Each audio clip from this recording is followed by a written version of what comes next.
Good evening, everyone, and welcome to A Walk Through Education Global Intellectual Exchange, Quarter 2, 2026. Our theme, Teaching Empathy, Ethics, and Humanity in the Classroom, speaks to the very heart of education. Because beyond literacy and numeracy, beyond grades and achievements, education must shape character. It must teach our learners how to understand others, how to make ethical decisions, and how to live with compassion and responsibility. Empathy allows us to see the world through the eyes of others. Ethics guides us to choose what is right, even when it is difficult.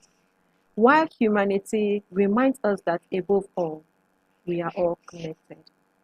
As educators, we are not just instructors, we are builders of minds and shapers of the heart.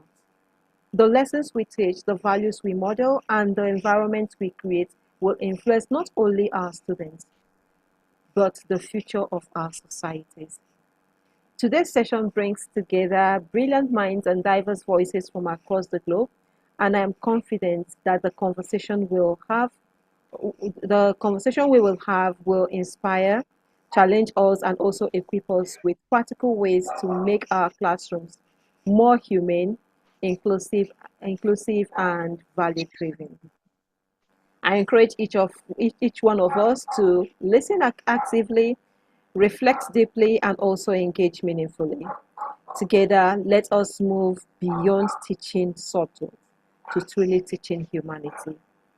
Once again, you are you are most welcome, and I hereby declare the session open.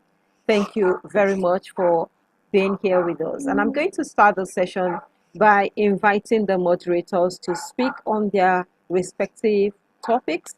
So I'm going to be welcoming our first moderator for today, Dr. Kamal Chandra Lohani, as he speaks on global citizenship education, raising ethical and empathetic global thinkers. Over to you, Thank you. Dr. Kamal. Thank you, ma'am. Thank you. Good evening and warm greetings and namaste and namaskar from India and from my side to everybody. Our respected Gloria ma'am, Rania ma'am, our Nahid sir, Nallam sir, Yala ma'am, all the great dignitaries and panelists, great teachers and scholars of the world. Thank you very much for giving me this golden opportunity. Today I have to speak on the global citizenship education. So before I would like to start, I would like to say something. If if wealth is lost, nothing is lost. If wealth is lost, nothing is lost. If health is lost, something is lost. But if character is lost, then everything is lost. So first we have to make our character. If we want to be a teacher, if we do not have character, means if we are not kind, if we do not have feelings, if we do not have empathy, so our education is useless. And second thing, the future of the world is not in borders, it is in our heart. And today we are living in a world that is more connected than before, and small action, it takes place in any part of the world. It can affect people thousands of miles away from us. And in such a world, education should not only teach us how to earn a living, but also how to live with others with kindness, with respect, with and responsibly. Global citizenship education supported by the organizations like UNESCO and teaches us that we are not just citizens of one country, but we are the citizens of the world. That is the main thing. It helps us understand different cultures, traditions, and perspectives. It informs our minds and our heart. But what does it really mean to be a global citizen after all? I think it means thinking beyond me, beyond mine. It means caring about people of the world who may never meet, but if we meet, we can meet through evoke through education like here. It means standing for truth.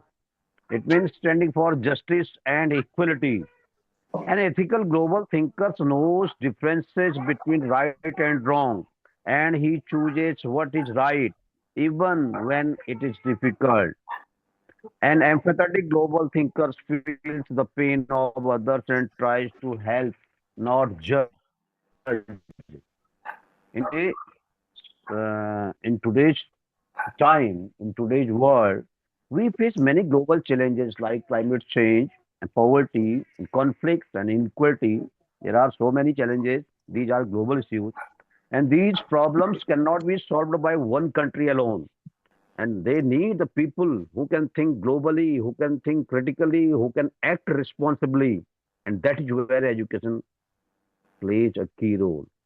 Schools should not only teach subjects like math, science, English, Hindi, etc., etc., but also schools must teach values like kindness, respect, and cooperation. Students should learn to ask questions, think critically, and understand different viewpoints. They should be encouraged to work together, not compete blindly. And in the end, I would like to say knowledge makes us smart, but values makes us human, ideal citizens. If we want a peaceful and better world, we must raise a generation that is not only intelligent, but also ethical and empathetic, well cultured.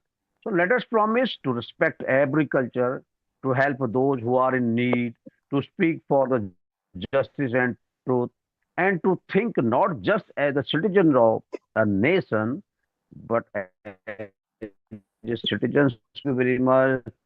Thank you, Lord. Thank you. Thank you very much. Please mute yourself. Mute yourself. Sorry. Mute yourself. Thank you, Dr. Kamal. Your insights on global citizenship education expands our understanding of what it means to educate the future. You have shown us that today's learners must be equipped not only with knowledge, but with the empathy and ethical awareness needed to navigate a complex world and interconnected world as well. Your presentation challenges us to raise students who are not just local participants, but global thinkers and responsible change makers. Thank you very much. Thank you. We appreciate your presentation. And I'm going to move over to our next moderator for today, Ambassador Miriam Salihu Suleiman, and she's going to be speaking on humanity-centered education, building compassionate and inclusive classrooms. Over to you, Ambassador Miriam. Oh, good evening, everyone, Good evening. and good evening to all the participants, the moderators, and everyone here today. Today, I'm speaking on humanity-centered education, building compassionate and inclusive classrooms. I The theme for today, teaching empathy, ethics, and humanity in the classroom, speaks to something deeply urgent in our world today. We live in a time of rapid technological advancement, increasing diversity, and complex social realities. Yet, amidst all of these changes, one truth remains constant. Education is not complete if it only informs the mind but neglects the human spirit. Humanity centered education challenges us to go beyond academic achievement. It calls us to nurture learners who are not only intelligent but also compassionate, also ethical, and socially responsible. In our classrooms, empathy is not just a concept, it is a practice. It is in the way we listen to a struggling child. It is in how we respond to mistakes with patience rather than punishment. It is in creating a safe space where every learner feels seen, feels heard, and valued. Ethics, too, must move beyond theory. We are not just teaching rules, we are shaping character. Every interaction, every decision, every classroom norm sends a message about fairness, respect, and integrity. And when we speak of humanity, we speak of inclusion. An inclusive classroom is not just one where everyone is present, but one where everyone belongs. As educators, we must ask ourselves, are Are we creating environments where differences are respected? Are we equipping our learners to understand perspectives beyond their own? Are we modeling the values we hope to see in them? Because the truth is, students learn more from who we are than from what we see. Education does not happen by accident, it is intentional. It looks like integrating social emotional learning into everyday lessons, encouraging collaboration instead of competition, using restorative approaches instead of purely punitive discipline, celebrating diversity in all its forms. And most importantly, it requires us to cannot pour from an empty cup. To teach empathy, to build inclusive spaces, we must examine our own biases and grow beyond them. As we engage in today's discussion, I invite us all to reflect deeply. What kind of future are we preparing our learners for? And more importantly, what kind of humans are we helping them become? Because in the end, education is not just about producing successful individuals, it is about raising responsible citizens, kind leaders, and compassionate human beings. Thank you, everyone, and I look forward to a rich and insightful discussion. Thank you very much.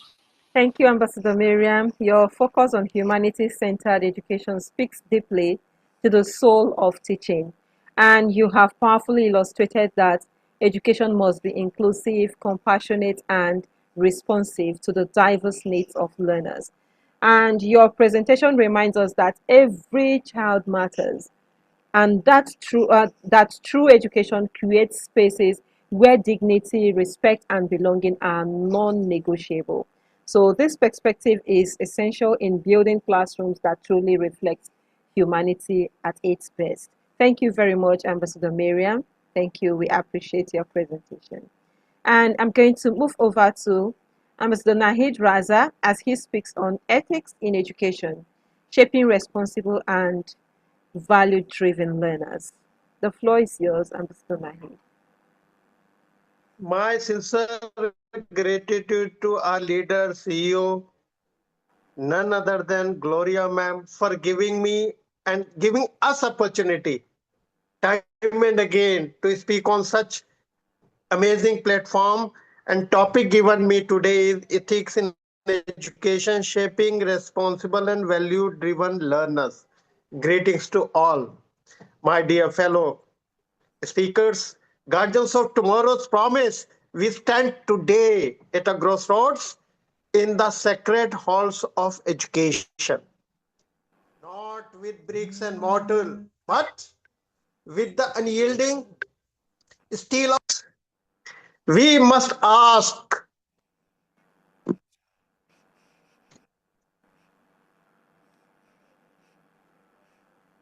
sorry, we must ask if we shape learners who chase fleeting grades or value driven soul who stand for justice. I have a dream where ethics is not footnote, but the foundation of every classroom. In the words of Mahatma Gandhi, be the change you wish to see in the world. My fellow panelists, we are that change when we model integrity, rejecting shortcuts, embracing fairness. We ignite a fire in our students. Let us rise like the dawn over our schoolyards and declare ethics is our North Star. Yet the storm clouds gather. In a world of algorithms and emissions, our children risk becoming cogs, not citizens. As Nelson Mandela proclaimed, education is the most powerful weapon which you can use to change the world, but only if yielded ethically. Teach them not just facts, but fortitude, the courage to speak the truth amid peer pressure, the compassion of uplift, the overlooked, foster value driven learners who honor diversity, steward the earth, and lead with humanity. My fellow panelists, let us pledge today.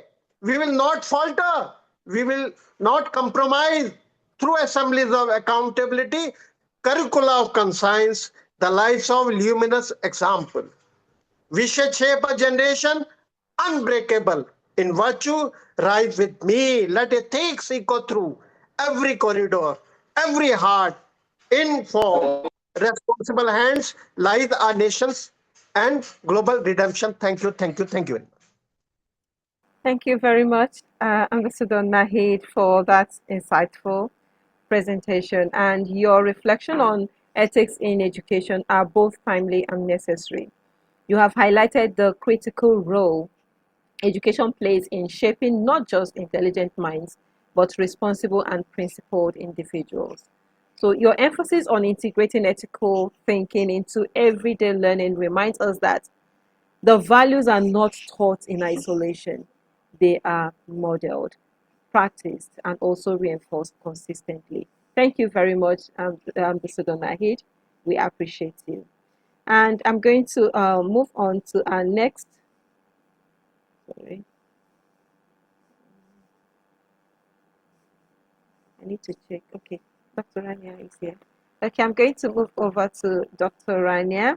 Dr. Rania is going to be speaking on embedding empathy in teaching from theory to daily classroom practice. Over to you, Dr. Rania.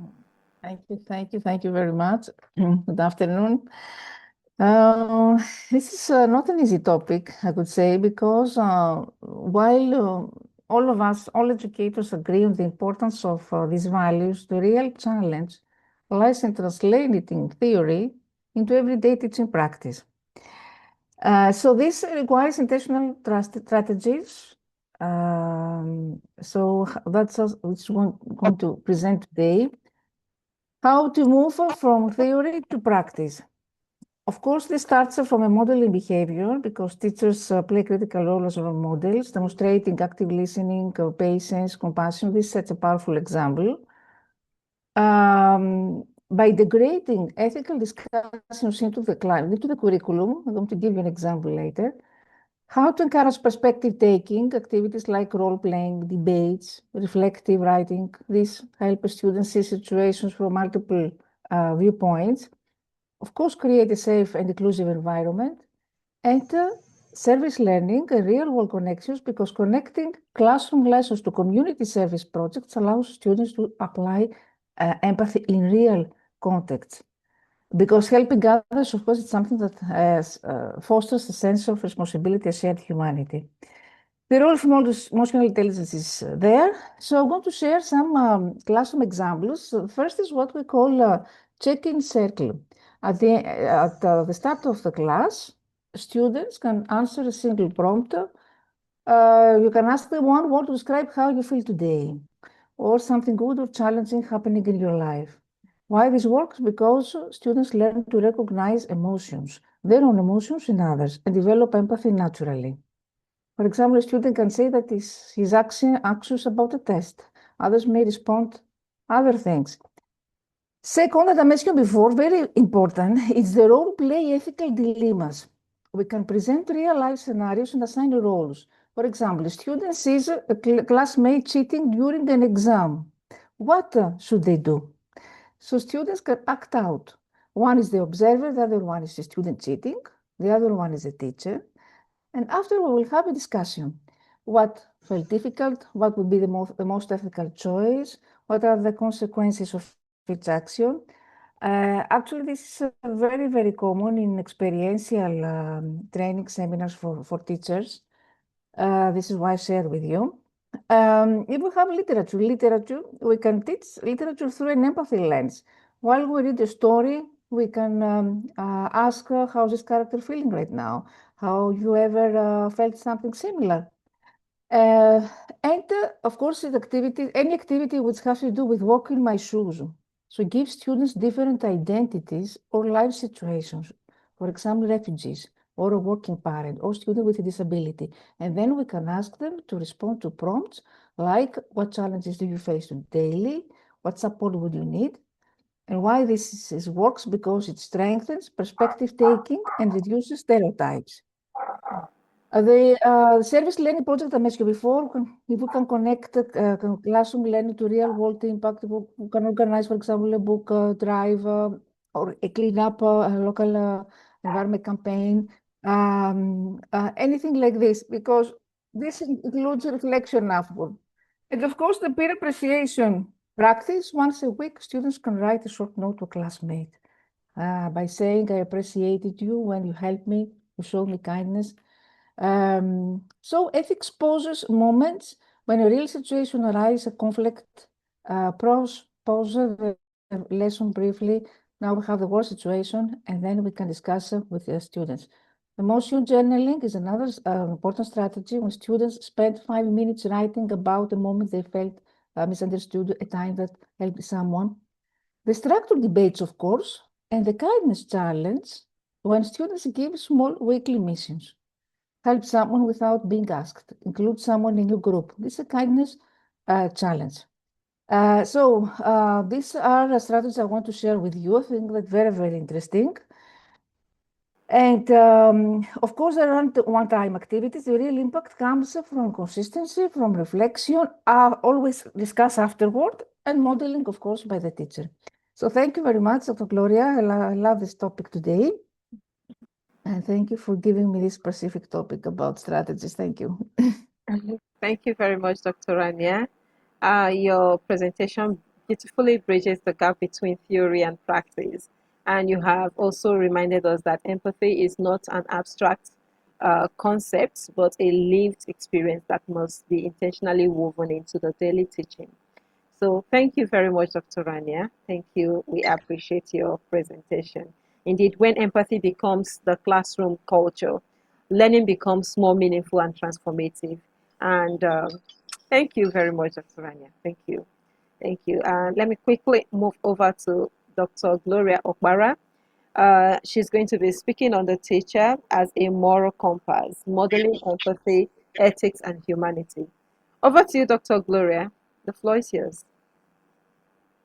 Good evening, everyone. Good evening. Thank you so much for this topic. The teacher as a moral compass. I'm looking at that word compass. I'll come back to it. So we are modeling empathy, ethics, humanity.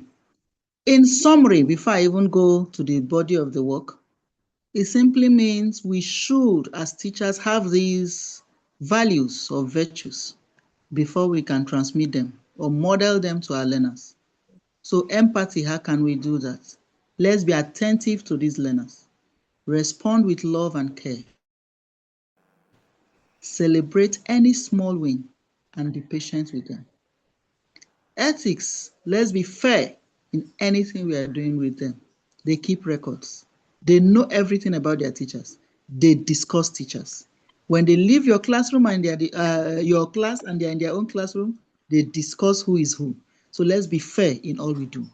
In our grading, communication, judgments, if need be. Be consistent in your discipline of utmost priority. Let's have integrity before them. Let's uphold justice, build trust, and inspire them. However, then over to humanity, not just as human beings, but let's appreciate our learners as they are. Different backgrounds, challenges, and strengths. Let us appreciate them and help them the way they are. We are not there to change them, but to appreciate them and encourage them. This promotes sense of belonging, and it is very, very essential in anything we are doing in order to promote inclusivity. This topic has to do with intentionality, like one of the speakers said. So let's reflect on their values, be aware of their influence. Whatever we do can influence them. Let's be aware of how we treat them. Let's try to align belief and action. These will build character and healthy minds amongst them. Teachers are as good as their learners. It's a statement they make for us in a place of work. And initially, I was doubting it, but I've come to realize, yes, some children may learn from one teacher and start acting as such. Come on, sit down. They will tell you that's how so teacher taught. Or come, I learned it from so teacher. So when we model the empathy, ethics, and humanity, what are we trying to achieve? We are learning or trying to equip our learners with moral direction where we need to that will help them navigate through this complex world successfully. And I just generated one acronym concerning compass. Let's be considerate, open-minded, modest, passionate, affectionate, supportive, and soft-minded towards our learners. Thank you, everyone. Thank you very much, Dr. Gloria. Your presentation serves as a powerful reminder that teacher is the heart of all transformation in education. And by positioning the teacher as a moral compass, which is just like a role model, you have emphasized that who we are as educators is just as important as what we teach. And your message calls us to reflect on our own values, attitudes, and behaviors, knowing that our students learn as much from our actions as they do from our words. Just like the saying goes, action speaks better than words. So this is both a responsibility and a privilege. Thank you very much, Dr. Gloria. We appreciate. And thank you to all our esteemed moderators. Your presentations show that education is not merely about instructions, but about transformation. When empathy, ethics, and humanity come together, we do not just teach learners, we shape the future of our world. Thank you very much. Thank you, and God bless you all. And now we are going to be moving over to our breakout rooms. I'm going to be handing over to our esteemed moderators to take over from here. So, but before we do that, please, could you kindly turn on your cameras? Let's take our photo shoot. Turn on your cameras, please, if it's possible. Let me see if mine will be clear. Uh, Unfortunately, I don't know if it's going to be clear, but we're going to use it. I'm going to leave it this way. All right, let's go. After the count of 5, we're going to click on our favorite emojis, then take our photo shoot. So 1, 2, 3, 4, 5. Let's go. Dr. Gloria, you are Dark. dark. Yes. It's a Oh my God, I was Okay, I think my face will be clearer now if I should turn on this. Yes. Yeah, let me see Yes. if this will be better. Okay, I think better. This is better. All right, we can go again.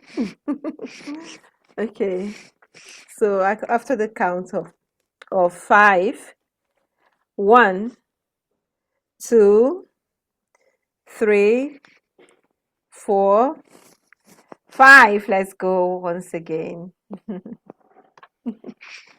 All right, thank you, everyone. I'm going to turn on the breakout room now. So as we continue our sessions there, please, if you don't have a room, please just bear with me. You're all going to be assigned to a room. All right, the breakout room is open.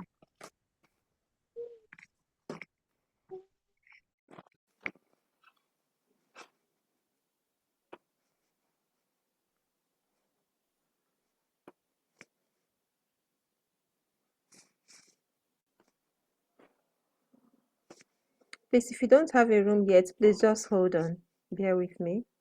You'll be assigned to a room.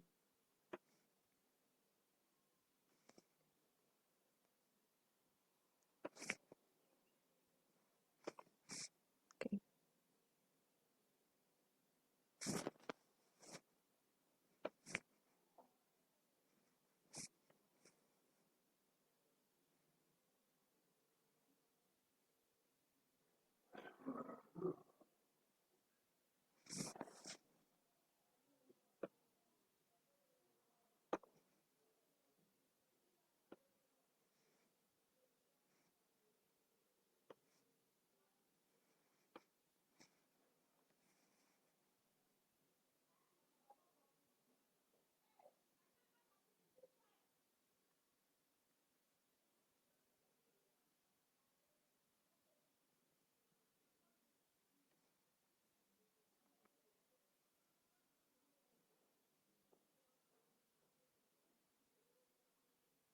Gloria ma'am, where I already my sent room?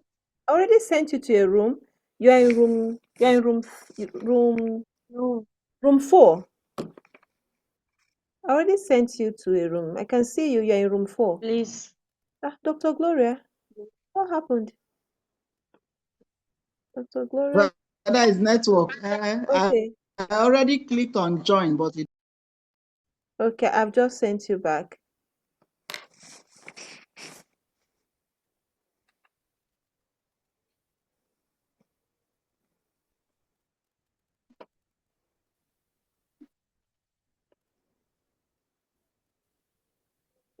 Ambassador Mary Morald. Oh, Suraya Bano. Yes, you're in room 4. Mary Morald. How are you?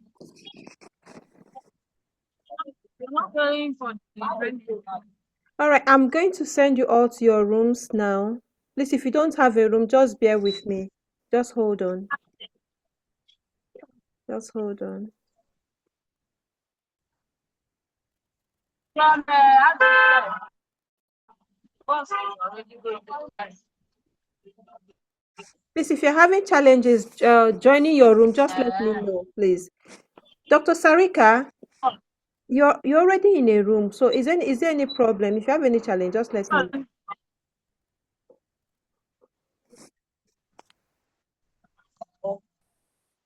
Let me stop recording so that let me pause the recording. Network. All right, you're all welcome back. So I'm going to call on Dr. Rania to take over with her feedback. Over to you, Dr. Rania. Mhm. Okay. Good afternoon again. Our panel today started with Dr. Saida Vasudeva, who presented a very, very interesting topic. I love this topic about storytelling and how storytelling and narrative play a crucial role in helping students understand diverse perspectives. Dr. Saida said that storytelling is one of the most powerful ways that we can help students to feel their way into someone else's experience. And actually, Dr. Salza said that storytelling is a bridge. It's a bridge to other lives because stories enable students to step into worlds that they may never directly experience. So whether through literature or personal accounts or oral histories, narratives give always context to different cultures, to identities and struggles. When students follow a character's journey, they naturally begin to ask, why did they make this choice? What should I do in this decision, in this situation? So this amplifies diverse voices. So storytelling creates spaces for voices that are often unheard. And when students encounter narratives from different cultural, social, or personal backgrounds, then they begin to see the world as more complex. This is the most important thing that Dr. Salza said, and we said that also facts inform, but stories transform. So thank you very much, Dr. Salza. And second panelist is Ambassador Shyama Marikar, who shared a variety of strategies about how to measure, how to assess empathy. And I said that measuring empathy is tricky because it's not a test score, and we can't reduce empathy to a multiple choice exam, for instance, or expect meaningful results. But Ambassador Shyama shared many strategies. She mentioned about observation, how we can observe the behavior in action. If, for example, students include others in group work, how they respond to conflict, how they consider others' feelings. She mentioned about the student voice and self-assessment, how they can evaluate their own empathy. She mentioned about the portfolios, the service learning reflection, how students can reflect on their experiences after community projects. And We said that actually empathy is a combination, not a single tool is sufficient, but altogether, if we combine everything, then we can have a clear picture of a student's capacities and abilities. So thank you very much, Ambassador Shyama. And our next panelist is Dr. Nolly, who shared some experiences from his school about how can technology be used as a tool to foster empathy. So he mentioned how it is important to use digital tools, for instance, for brainstorming or in order to encourage students to motivate them to share their opinions about specific problems, which include empathy. But he said that it's important to keep the human element. Despite using technology, it's our responsibility to keep the human element, to respect values. Through his experiences, the global classrooms that he has created, the virtual exchange classrooms, he tried through these the shared projects that he organizes in his school to break stereotypes, to build the cultural understanding. Of course, using platforms, digital platforms, students can respond to prompts and each other. So what they can do, they can ask questions, they can build on other ideas, and students can practice respectful dialogue in digital spaces. And of course, it's about collaborative digital projects, of course, because in collaborative project, we can negotiate ideas, we can respect contributions, we can understand different learning styles, etc. Technology fosters empathy when it is guided, when it is reflective, when students think about what they experience, when this is interactive, it's no passive consumption, and without this, it easily becomes isolating. Finally, we see that technology expands, we said, the classroom beyond walls, and when it is used thoughtfully, then it allows students not just to learn about others, but also to connect with, to listen to, and understand them. And finally, we had Ambassador Frank Atta, who is from Ghana, and he organizes programs for youth, for young people there. I know that I'm collaborating also with him. So he focused a lot on ethics and how we can cultivate integrity among young people. And especially we talk about in early schooling. If we embed empathy education in early schooling, this shapes quietly reshapes the kind of society that those students will build as adults. So it's about building stronger social cohesion, healthier relationships, so we can resolve conflicts more constructively, we can communicate better. The ethical decision making means that young people will become more professionals with moral integrity. We will have young leaders who will consider the human element and impact, and institutions will become more accountable. So, um, by concluding, would you say that the long-term impact of this ethical dimension is that we have a shift here, a shift from individual awareness to collective responsibility. Is where empathy education proves its real value. When we stop thinking what benefits me and we start thinking how this affects everyone. So thank you very much, Dr. Rita and Dr. Ambassador Laila was not here, but we managed. And thank you all panelists of the first group for sharing their strategies, their ideas, their perspectives. Thank you. Wow, congratulations to room one. That was awesome. Thank you very much for the feedback and the reflection on what happened in your team. Thank you very much. All right, so I'm going to move over to Dr. Gloria Okpara. Where is she? Dr. Gloria, I think she was the second person to return. All right, in her absence, I'm going to welcome Ambassador Miriam Salihus Suleiman to take over. Mr. Miriam, over to you. Thank you very much, Dr. Gloria. We had we were to have six panelists. Unfortunately, two were not present, Dr. Soraya Bano and Dr. Samriti Mahajan. But for the other panelists we had, Dr. Hossein Maktoum, answered the question, what does humanity-centered classroom look like in practice? And Dr. Hussein explained that a humanity centered classroom is not defined by walls, technology, or even curriculum, but by how people felt inside it. He painted a vivid picture of a classroom where every learner feels seen, heard, welcomed, and valued, and where education goes beyond memorizing facts to truly understanding human experiences. He also highlighted the evolving role of teachers, from simply delivering content to becoming mentors, listeners, and guides. His emphasis on empathy as the foundation was critical, recognizing that each student had unique backgrounds, strengths, and challenges, allowing educators to move away from a one size fits all approach towards flexible, inclusive, and responsive teaching.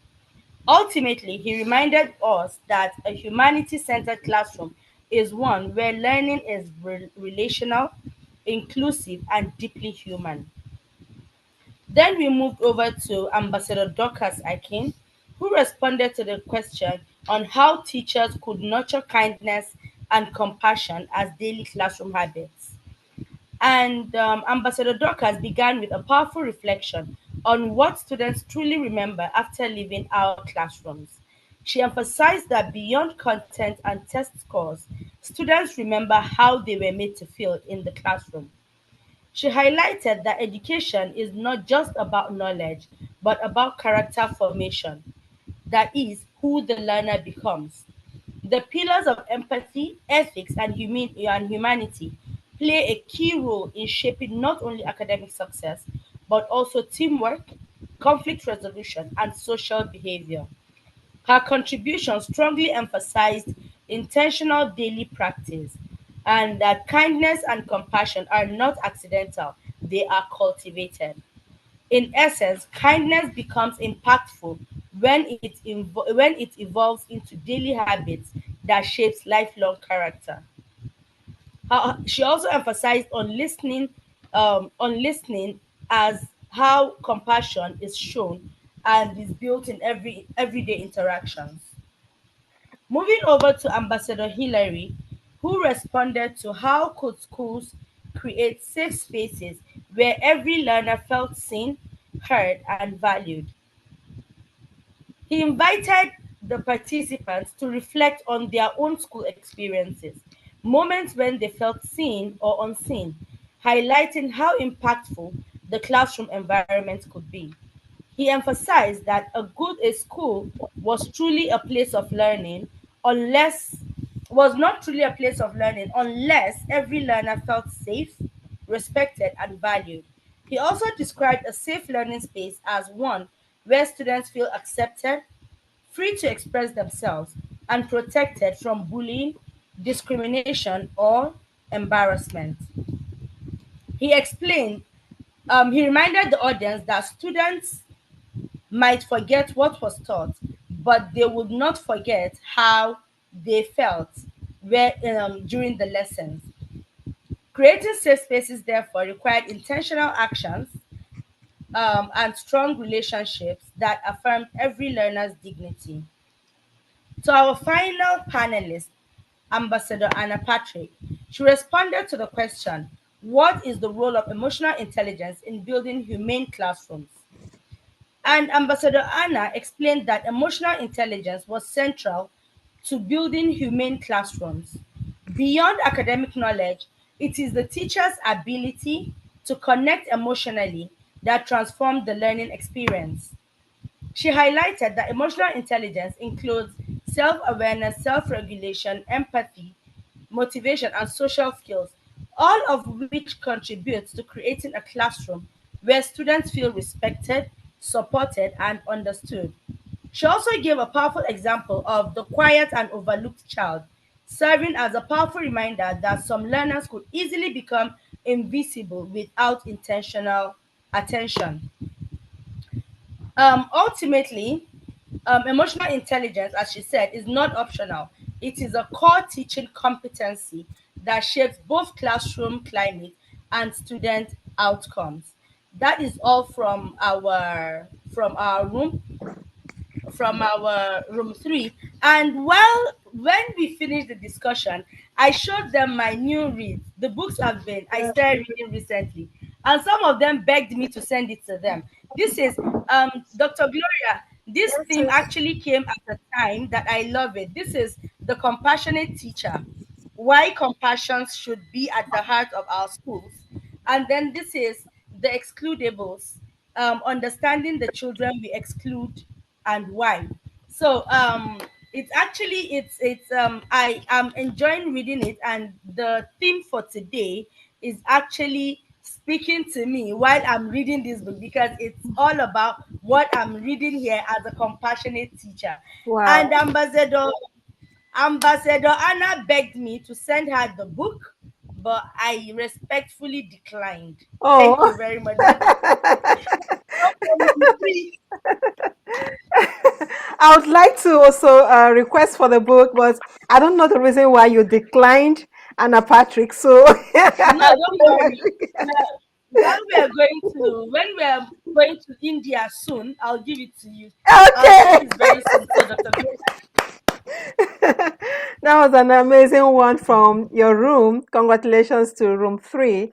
I can see that you all enjoyed yourselves over there. I wish I can say I missed a lot. I missed a lot.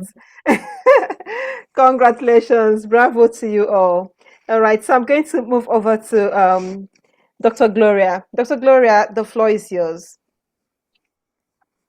Thank you very much. Sorry, whether the phone or network, I can't really say what happened and It's it kicked me out. understandable. All right, welcome to room 5 as usual. I enjoyed myself being in the midst of 5 professors. One was absent, but one professor covered the two. The first speaker, Ambassador Akimia, my prof. She spoke on the topic of question, how can teachers consciously model empathy in their daily interactions with students? And I read out her responses.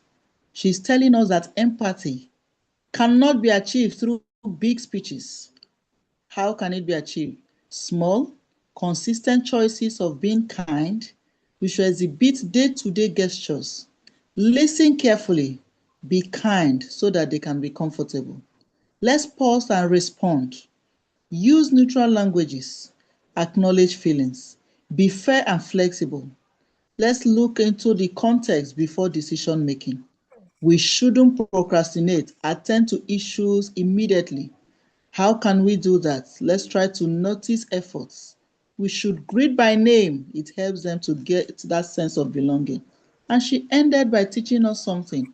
We should strongly discourage sympathy and encourage empathy, because sympathy is to feel for someone, while empathy is to feel with. So if we are promoting empathy, it should be feeling what someone is feeling with the person and not for the person. And that was the end that made that day from Professor Aklimia. The second professor, Professor Quack, her topic or her question was, what personal values must educators cultivate to teach humanity effectively? She did justice to that. Learners may forget how we teach them, but they will not forget how we make them feel. So we should promote essential value, that is deep empathy. Not just teaching them, we should be able to ask them, what are you going through? How can I respond or help you? We should protect them, be fair to them by promoting fair practice, creating convincing thoughts in them. All these things can help. If she emphasized on safe learning environments, then the teachers should promote continuous development, just like AWT is helping us. The values are taught via interactions, and the environment that can grow are the environments the learners need. So let's be more human to them, and that the change begins with us, the educators. I'll skip number 3 and come back to it. We moved over to Professor Vivian Aya. I enjoyed my day.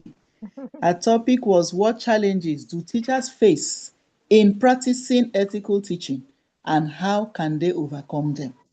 And she started by saying, let's be factual here. We are humans. There are challenges in as much as we want to promote those things. She outlined the challenges by saying that we should take note of different students' needs, different learning styles from those learners, pressure from our schools, parents, and others. These days, especially private schools, depending on the private school, the children must pass. Personal bias, whether we like it or not. We may see someone from our side or not, and naturally we just get attached. So, limited resources. You may need something and it's not provided by the school. It's a challenge too. The work environment may be toxic. But despite all these challenges, how can we overcome them?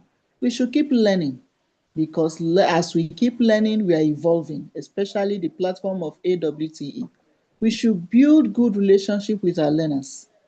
Use words like please, kindly help me do this. We should just be friendly with all of them. Let's remove that bias, whether the person is from our side or not. Empathy in communication. Reflect on ourselves. I called it here evaluation. It could be peer, it could be group, anyone. But when you reflect on yourself, she even gave us example of what she does in school. At the end of the term, she will want to hear from her learners what she did well, where she needs to improve, not because she doesn't know what to do, but just to make them feel relaxed. We should feel free to ask for support from colleagues or anywhere, but whenever we need support, we should feel free to open up and remain positive because if we stay positive, it will promote our growth mindset. That's from Professor Vivian. Then I move over to Professor Faisal Khan. His question was, how can continuous professional development support teachers in becoming moral leaders? He told us everything in summary form. We should grow in skill and character, update ethical standards, encourage reflections through workshops, strong communication. We should handle conflict resolution with integrity, support emotional conditions of those children with kindness.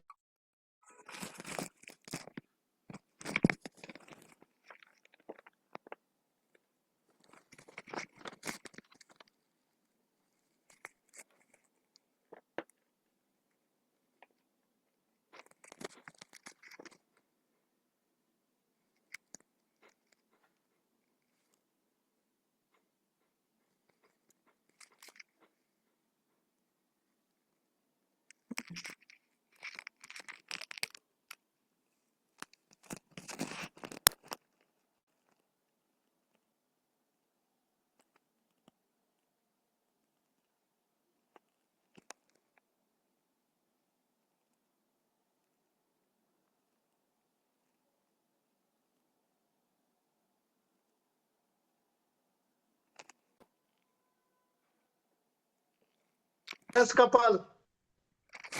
I was fortunate to have them and Paranga, sir. Now I will read out from through sequence I am going through. So Ganesh sir, his question was, what are practical strategies for teaching integrity in a world influenced by digital shortcuts?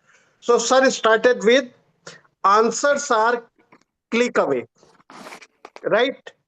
It is very easy to copy from digital tools and children are doing it, right?